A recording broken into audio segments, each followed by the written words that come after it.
Tip-tap goes the rain, spitting on my window pane. Drip-drip from the trees, sodden, earthy and soggy leaves. Splosh, splash, puddle pools, jumping on their way to schools. Onomatopoeia, the formation or use of words that imitate the sounds associated with the object or actions they refer to. The property of a word of sounding like what it represents. Water has many. The interdependent relationship between water and sound is so fundamental to our connection and understanding of water. The rain patters and drums, the waves roar, the brook murmurs and whispers, the puddles of mud squelch, that it is intrinsically woven into the very linguistic code of our language. Many have explored the powerful connection between sound and water. We have Masaru Emoto and his study exploring the impact of sound on the molecular structure of water. We have those that like to play around with cymatics. There is Peter Davey, a saxophone player who invented a device that boils water with sonic waves. The innovative use of sound coupled with water seems to have no end.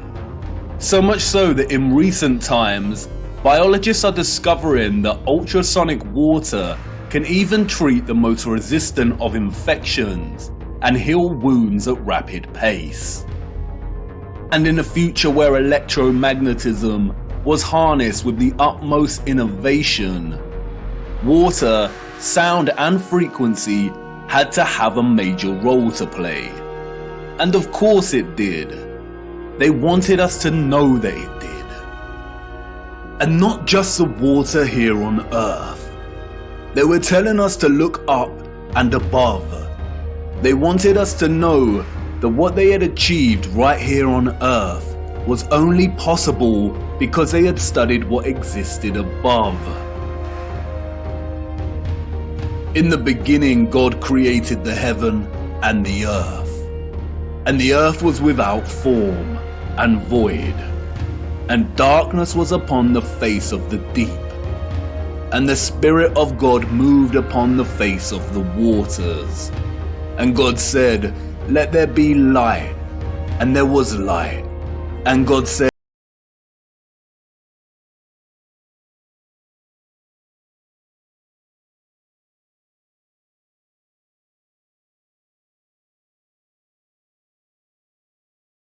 firmament from the waters which were above the firmament. And it was so. Some criticize the King James translation of the Bible for its use of the word firmament. But in the original Hebrew, the word is rakia, which translates directly as firmament. In the New International Version, it is called the vault. In the English Standard Version, it is an expanse. In the Good News Translation, it is dome. What is important, however, is that in all translations, and in the original Hebrew, the notion of the firmament or vault separating the waters above from the waters below does not change and remains consistent. There is water above our realm.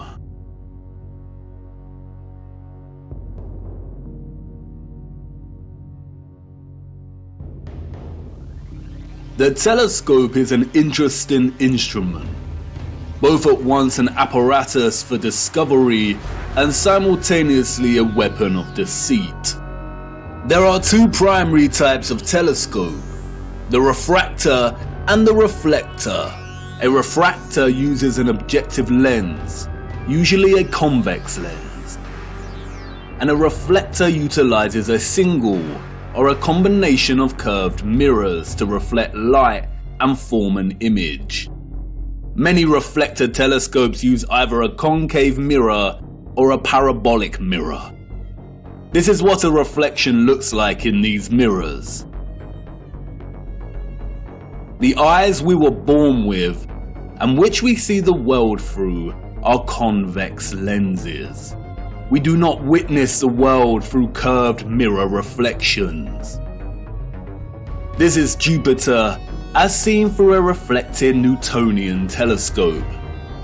And despite the slight spherical distortion caused by the reflected mirrors, this is still not what NASA has shown us. Your mind immediately sees a planet because you have been programmed since birth to associate an image like this with the notion of a planet. Just in the same way you associate the moon with a ball of rock by default.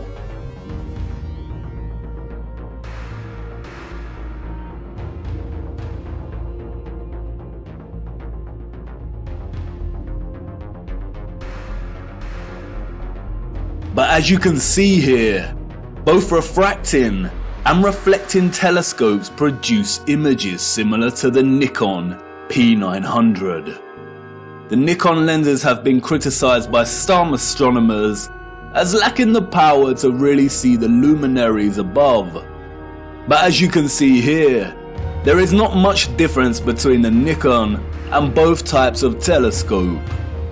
And in each we see that Jupiter is radiating some kind of light of its own.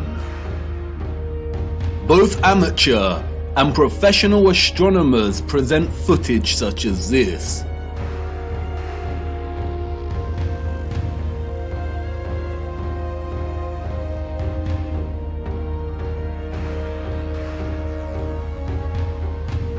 But look what happens next.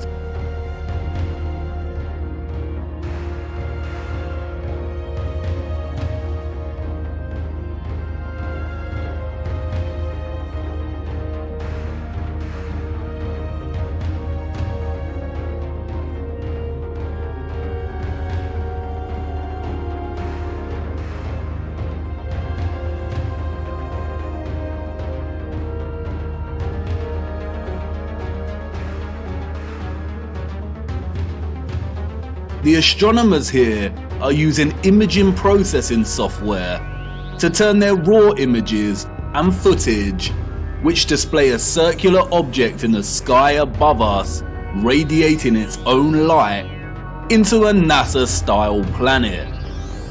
And this type of doctored, processed image is not what we see with our own eyes through these lenses. I am not saying that this is deliberate deception. Astronomy is a practice of its own, but it is very important to never confuse the highly edited images and footage we receive with reality. And it is also worth being mindful of those that are being very manipulative. They are usually the astronomers with the paid sponsorship from magazines and websites. It is also important to note that what we call planets are not actually planets. They are wandering stars, and all of the wandering stars are of a similar nature to the moon. Unlike the rest of the stars above our firmament, their course and journey above us is not fixed and consistent. Their paths deviate from the concentric paths that the rest of the stars consistently make around Polaris. And the reason for this is because they are not located within the waters beyond the firmament. They are very different, and their function is way more occult, and their significance to life here on Earth much more important than we realize. We will be returning to the true nature of the so-called planets and moon later. Back to the waters. Arcturus is one of the brightest stars in the sky. Here is Science magazine's artistic impression of the star. And now here is Arcturus as seen through a refracting telescope. There is no resemblance. What we see through this telescope footage is really similar to what we see when you zoom in on the stars above with a powerful Nikon camera. Many criticize the refracting telescope because it can produce chromatic aberration. Chromatic aberration is a failure of the lens to focus all color to the same point. The result can be purple fringing, and we see that here. Photographs can suffer from chromatic aberration. Interestingly, the Nikon does not produce the same chromatic aberration when zooming in on Arcturus. Therefore, you could say that the Nikon is actually more reliable and stable. Through both the telescopic lens and the Nikon, Arcturus is pulsing, shifting, rippling. It is dancing geometry. Many will jump up from their seats and exclaim, "It's because of atmospheric distortion and light pollution. It's because Arcturus is so far away." But if it is atmospheric distortion, then why do all the stars display their own unique geometry and light patterns? They should all distort in a unified, consistent manner. It is not atmospheric distortion.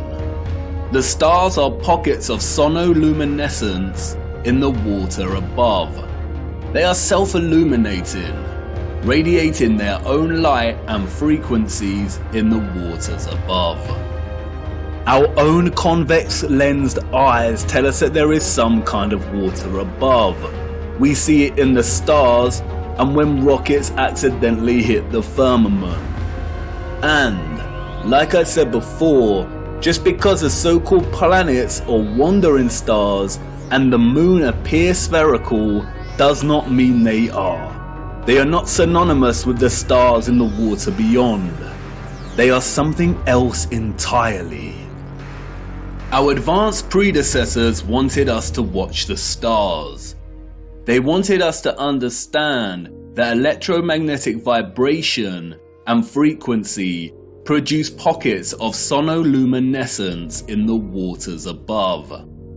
They were pointing it out because they wanted us to know that water was the key to unlocking the real potential of electromagnetic energy.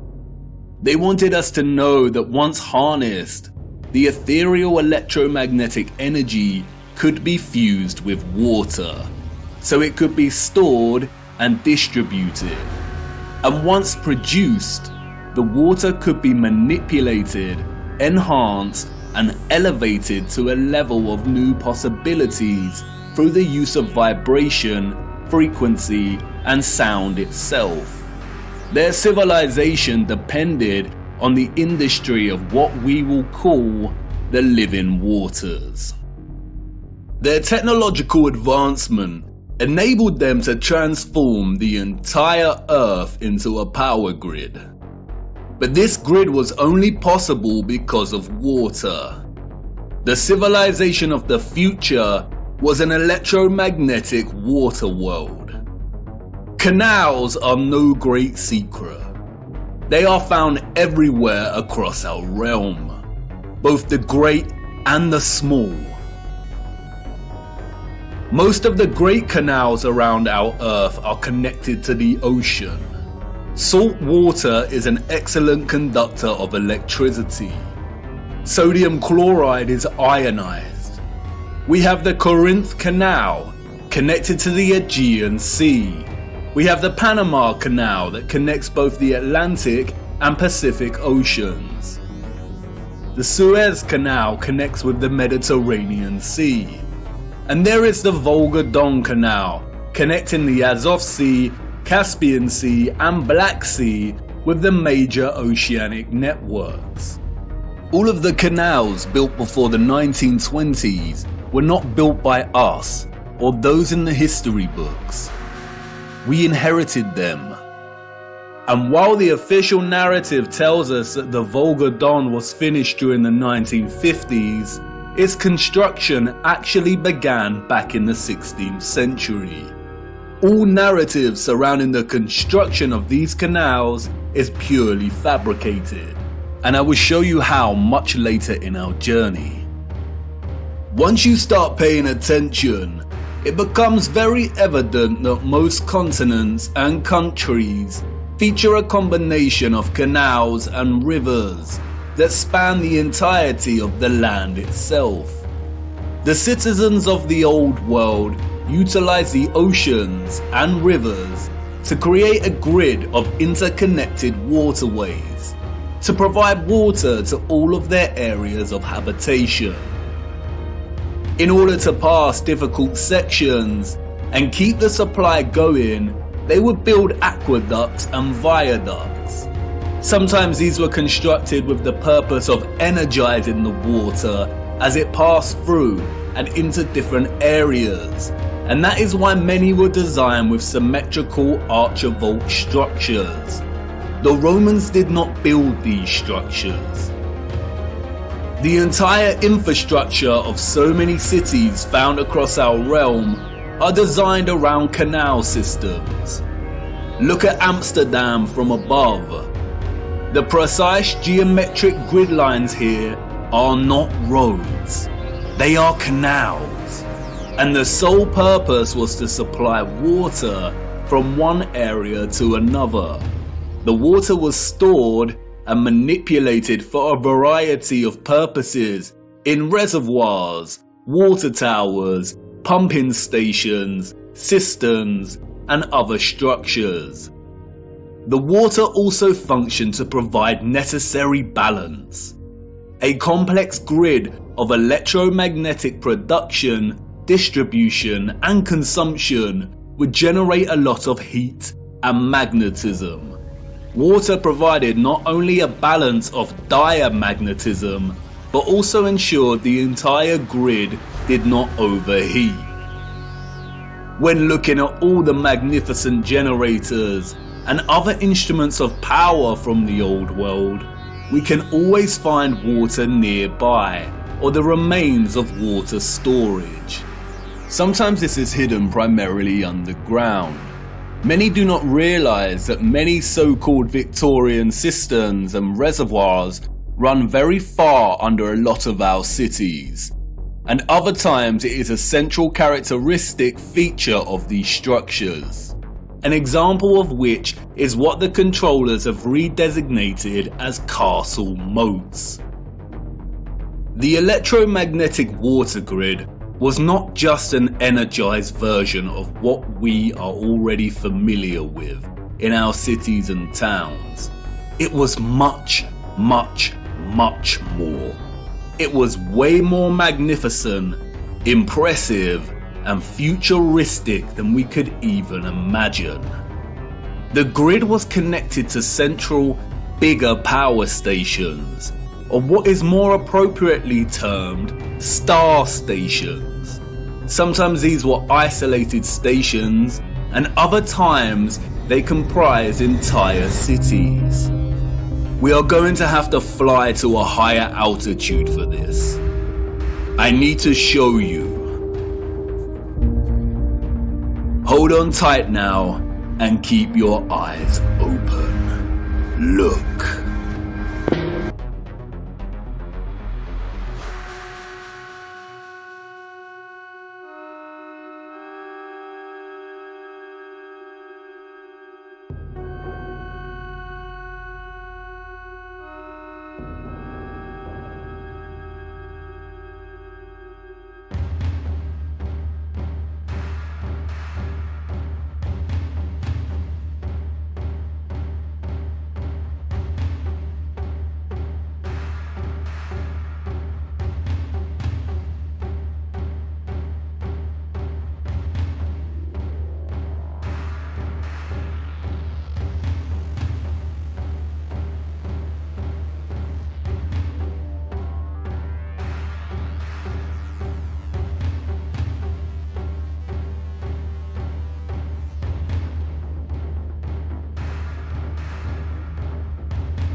The sole existence, let alone construction, of these star structures is almost beyond our comprehension. As you saw, they are found everywhere across our realm, with undeviating geometric consistency. A wondrous impossibility. Perhaps they had some kind of technology that allowed them to view huge areas of land from above while planning and building. They were never thoughts. That is a fairy tale invented by our controllers. The stunning geometric precision and symmetry of the star structures would most likely have functioned to enhance the power of the generators and to etherize the water, or turn the water into living, energized water. We can see from comparing some of these ruined sites, and some left a little more intact, that water would have been present throughout the structure. Before the controllers destroyed and drained most of these structures, they were full of water. They were connected to rivers and canals and the oceans. They were a key component of the entire power grid.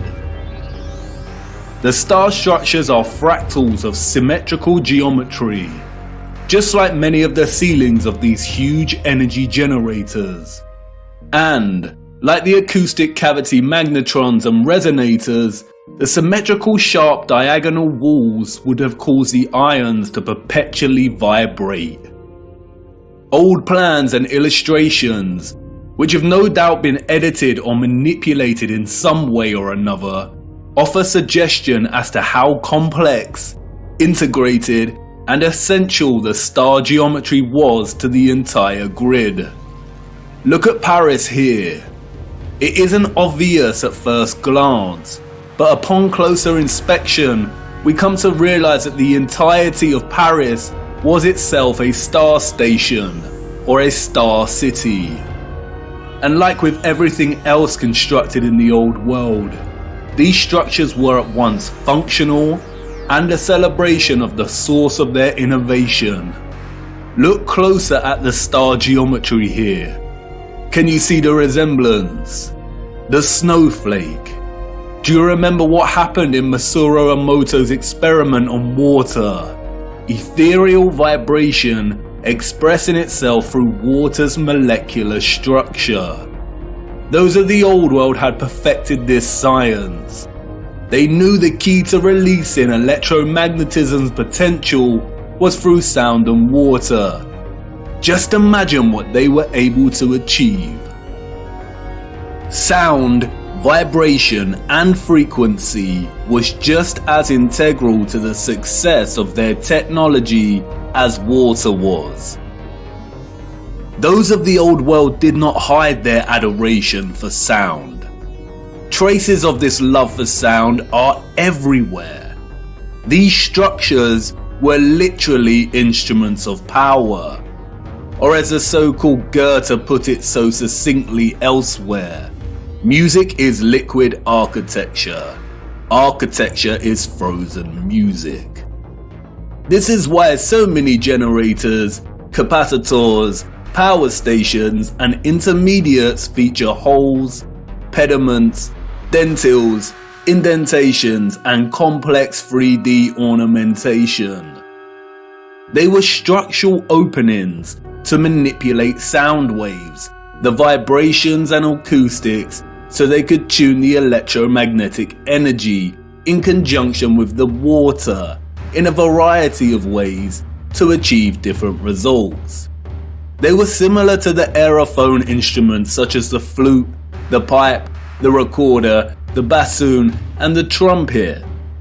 The old world revered the geometry of the star because it was through the study of the stars in the waters above that they learned the power of fusing electromagnetism, vibration, and frequency with water itself. They all work harmoniously and in concert with one another.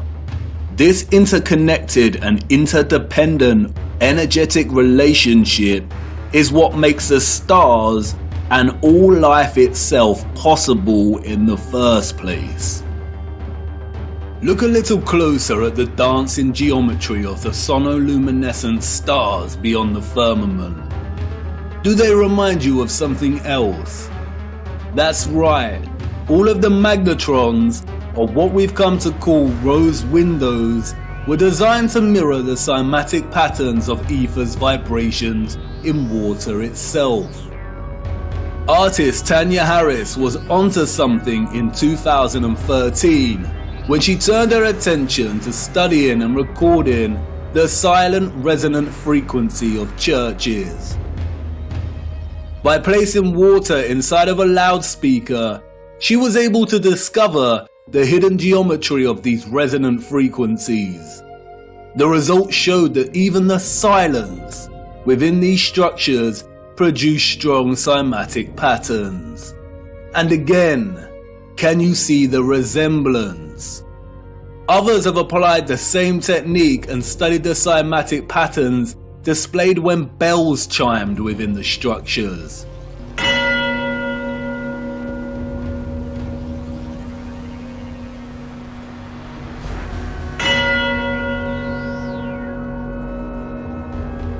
Look at the patterns.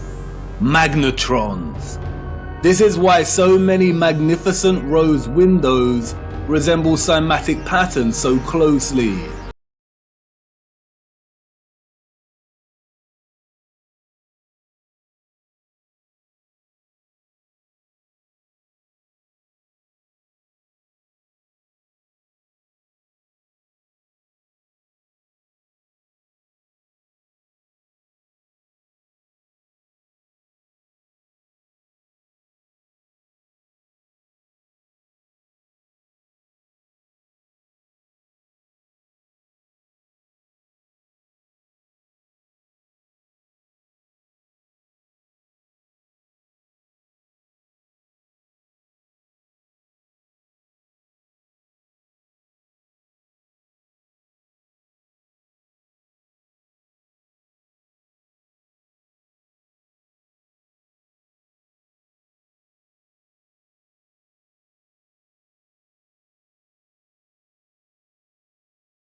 th, 17th and 16th centuries. Like the structures they reside in, they are a marvel of elegance and majesty. The most powerful sound instrument in the world. The specific organ sound waves of low and high frequencies would no doubt have enabled those of the old world to manipulate the ethereal energy in ways they saw fit.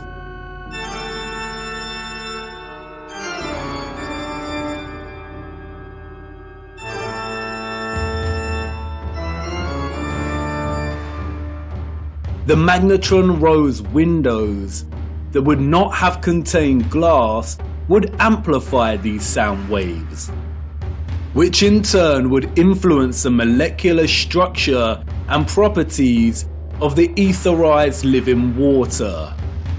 Organs would have had multiple uses, perhaps providing entire towns with specific resonant frequencies for good health and prosperity.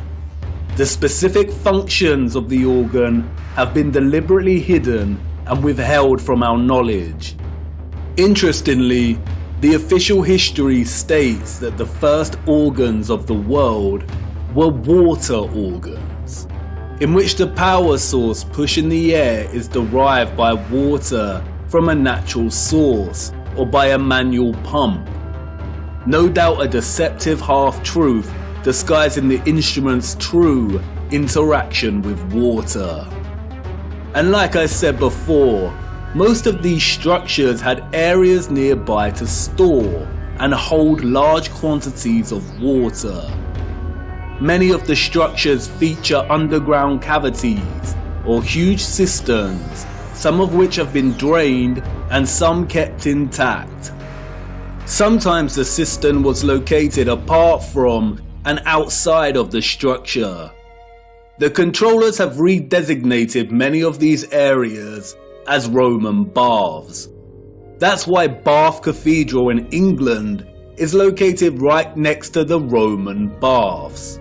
The water was also stored in red brick power stations, capacitors, or water towers, open rectangular sites, reservoirs, wells, and step wells. This is why step wells were constructed with precise geometric patterns. Again, the symmetrical structures here work to encourage oscillation or vibration of the ions.